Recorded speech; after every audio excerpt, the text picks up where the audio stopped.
नमस्कार, मी रेणुका. तर तुम्हा सर्वांचं माझ्या यूट्यूब चॅनलमध्ये फार फार स्वागत आहे.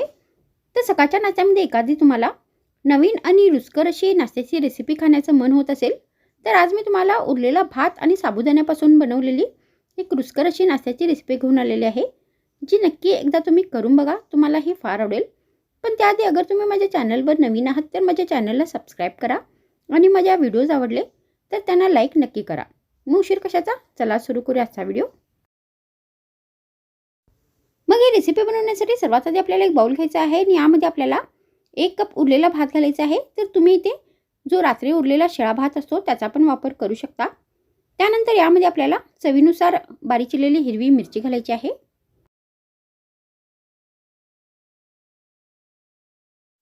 त्यानंतर यामध्ये आपल्याला 1 कप भिजवलेले साबुदाणा घालायचे आहेत.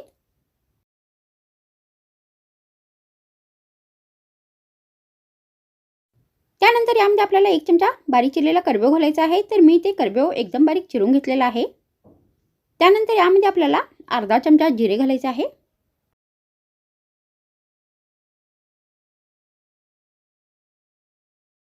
मग यामध्ये आपल्याला चवीनुसार मीठ घालायचं आहे.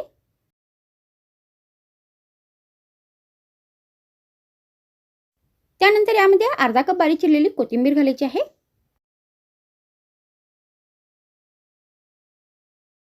मग यामध्ये आपल्याला चवीनुसार साखर घालायची आहे. तर साखर ऑप्शनल आहे.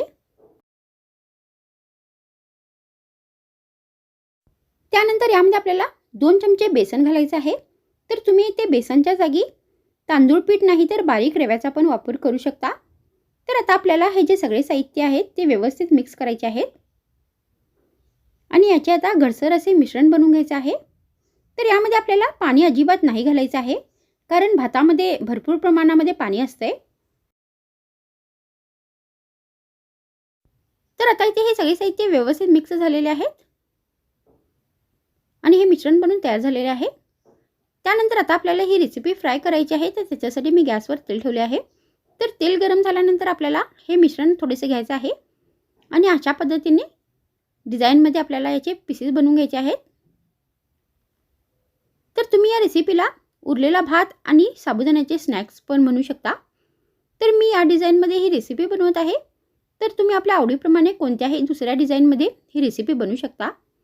तर आता आपल्याला हे जे स्नॅक्स आहेत ते व्यवस्थित कुरकुरी आणि ब्राऊन होईपर्यंत तळून घ्यायचे आहेत.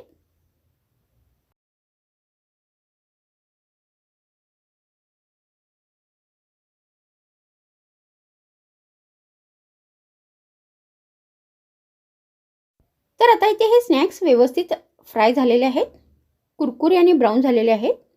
तर तुम्ही अशा पद्धतीने उरलेला भात आणि साबुदाण्याचा वापर करून हे रुचकर असे नाश्त्यामध्ये स्नॅक्स बनवू शकता आणि यांना गरमागरम सॉस बरोबर नाही तर हिरव्या चटणी बरोबर नाश्त्यामध्ये सर्व करू शकता. नाही तर फक्त चहा कॉफी बरोबर एक स्नॅक्ससारखं पण देऊ शकता. तसे पण हे फारच रुचकर लागतील. तर मग आजच्या व्हिडिओमध्ये इतकेच. पुन्हा भेटूया आणखीन एक नवीन रुचकर रेसिपीसोबत. तर मग थँक्स फ्रेंड्स वॉचिंग माय व्हिडिओ.